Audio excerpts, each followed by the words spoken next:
नोरमा group, जो सोचता है वो करता है। आपके अपने सपनों का आशियाना। नमस्कार, मैं हूं सागर कुमार। भारत लाइव देख रहे हैं आप। इस वक्त की बड़ी खबर निकलकर सामने आ रही है। देखिए, अनशन टूटने वाला है। प्रशांत किशोर के अनशन का आज 12वां दिन है और ये खबरें निकलकर आ रही है कि अनशन टूट जाएगा। सरकार प्रशांत किशोर के सामने झुक गई है, गठबंधन हो गया है।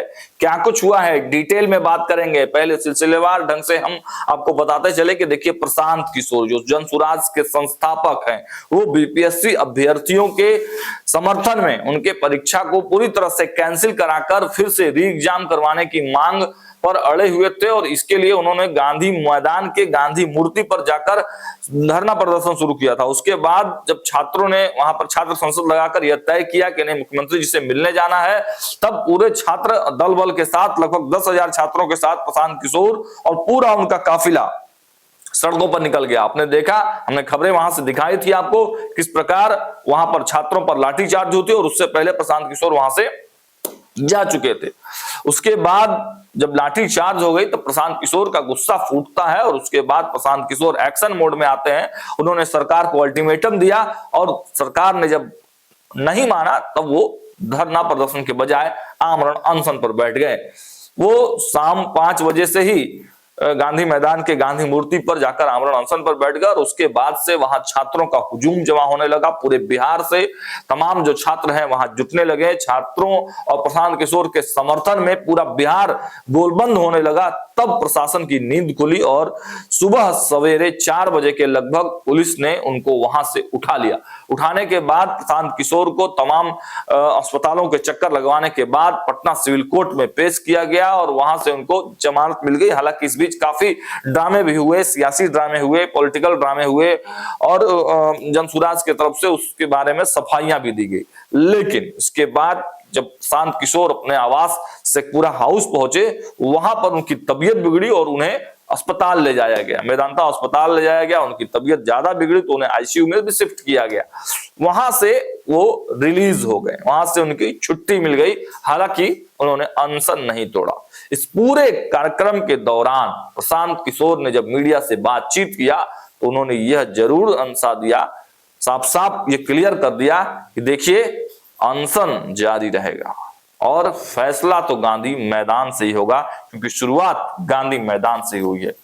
अब इस पूरे समीकरण में एक नया मोड़ कल देखने को मिला। प्रशांत किशोर और उनकी टीम ने एक बड़ा प्लानिंग किया था कि एलसीटी घाट, जो पटना के मरीन ड्राइव के पास एलसीटी घाट है, उस साइड में एक बड़े जगह जो निजी जमीन थी, वहां किसानों से बातचीत करके उस जमीन को एक्वायर किया गया था और वहीं पर टेंट पंडाल लगाकर धरना और आमरण अनशन की बड़ी तैयारी थी प्रशांत किशोर की। लेकिन उस पर भी प्रशांत किशोर की तमाम प्लानिंग पर पटना पुलिस ने दबिश दी और उनके मंसूबों पर पानी फेर दिया। अब प्रशांत किशोर परेशान हो गए कि आखिर पूरे मामले में क्या करें, क्योंकि गांधी मैदान रिस्ट्रिक्टेड एरिया है और जो एरिया एक्वायर उन्होंने किया था उस पर भी प्रशासन ने रोक लगा दिया। हालांकि उनका एक डेलीगेट्स कुछ दिनों पहले महामहिम राज्यपाल महोदय से मिलने जरूर गया था और देखिए, आज सुबह सुबह प्रशांत किशोर और बीपीएससी अभ्यर्थियों के लिए एक बड़ी खुशखबरी निकल कर आई कि महामहिम राज्यपाल जो आरिफ मोहम्मद खान है, बिहार के नए राज्यपाल बनाए गए हैं, काफी एक्टिव हैं। उनके बारे में कहा जाता है कि वो छात्र राजनीति से निकले हुए हैं, तो छात्रों की समस्याओं को बेहतर तरीके से वो जानते हैं। वो छात्र संघ के अध्यक्ष भी रहे हैं, तो उन्होंने इस पूरे मामले में संज्ञान लिया है और संज्ञान लेकर उन्होंने बताया है प्रशांत किशोर के पार्टी को और प्रशांत किशोर को कहा है कि अनशन उनका टूटना चाहिए। आपको बताते चले कि जनसुराज के संस्थापक प्रशांत किशोर पिछले 12 दिनों से आमरण अनशन पर हैं। वहीं आज यानी सोमवार को बिहार के राज्यपाल आरिफ मोहम्मद खान द्वारा प्रशांत किशोर का अनशन खत्म कराने की बड़ी पहल की गई है। उन्होंने प्रशांत किशोर से कहा है कि आप अपने छात्रों का प्रतिनिधिमंडल राजभवन भेजिए, उनसे हम बातचीत कर समाधान निकालने का हर संभव प्रयास करेंगे। वहीं इसको लेकर छात्रों के प्रतिनिधियों के साथ शेखपुरा आवास पर प्रशांत किशोर ने बैठक किया। इसके बाद पत्रकारों को जानकारी देते हुए पीके ने कहा कि 11 छात्र आज राज्यपाल से 2 बजे मिलने जा रहे हैं। इसमें ज्यादातर वैसे छात्र हैं जो पहले दिन से इस आंदोलन में शामिल थे। अनशन जारी रहने के सवाल पर उन्होंने कहा कि अनशन जारी रहेगा, इसे मैंने तोड़ने का निर्णय नहीं लिया है। आगे जब भी इसे तोड़ने का निर्णय लेंगे तो आप सभी को बताएंगे।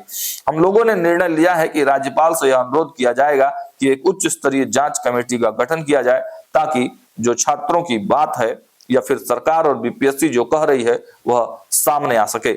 वहीं कैंप हटाने को लेकर प्रशांत किशोर ने कहा कि ऐसे कैंप तो मैं पिछले 2 सालों से कई बार कई गांव में लगा चुका हूं। प्रशासन को डर है कि अगर एक बार फिर से प्रशांत किशोर यहां आकर बैठेंगे तो हजारों की भीड़ इकट्ठा हो जाएगी, बहुत ज्यादा परेशानी होगी।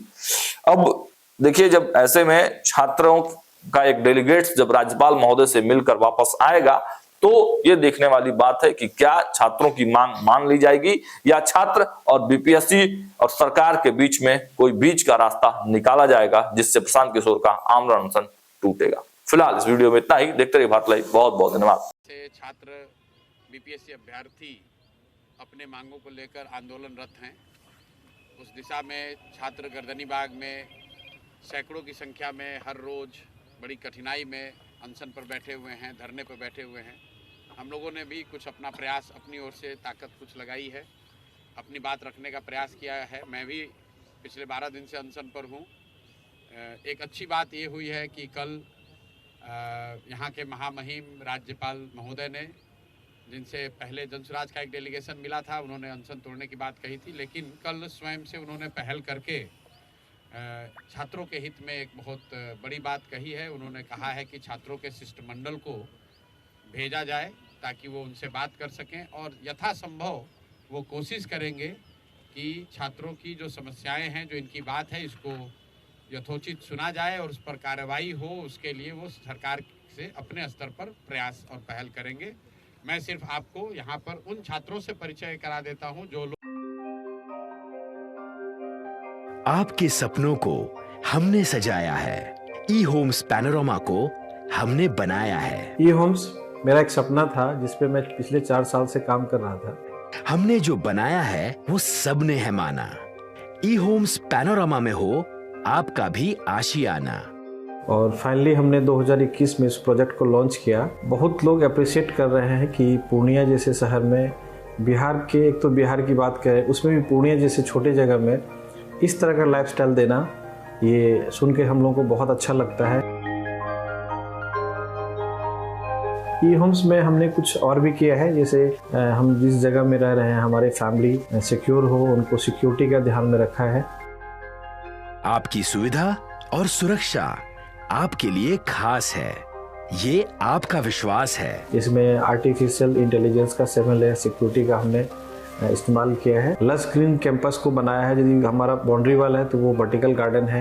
ये जितनी भी फैसिलिटी होता है एक इंटरनेशनल टाउनशिप में ई होम्स है, ये हम लोग विश्वास नहीं कर पा रहे हैं। जो भी हमारे मित्र दोस्त या जो भी हमारे बाहर के बाहर आते हैं तो हम लोगों को बहुत अच्छा सुनने को मिलता है और बहुत अच्छा क्रेडिट मिल रहा है। वो सारा हमने सिर्फ एक बिल्डिंग नहीं बनाया, हमें एक बहुत अच्छा लाइफस्टाइल दिया ई होम्स में, और मेरा एक सपना था जिसको मैं आज फुलफिल होते हुए देख पा रहा हूँ। ये आपका आवास है।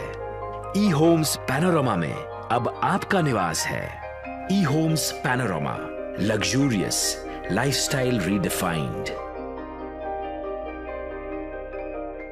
पनोरमा ग्रुप, जो सोचता है वो करता है।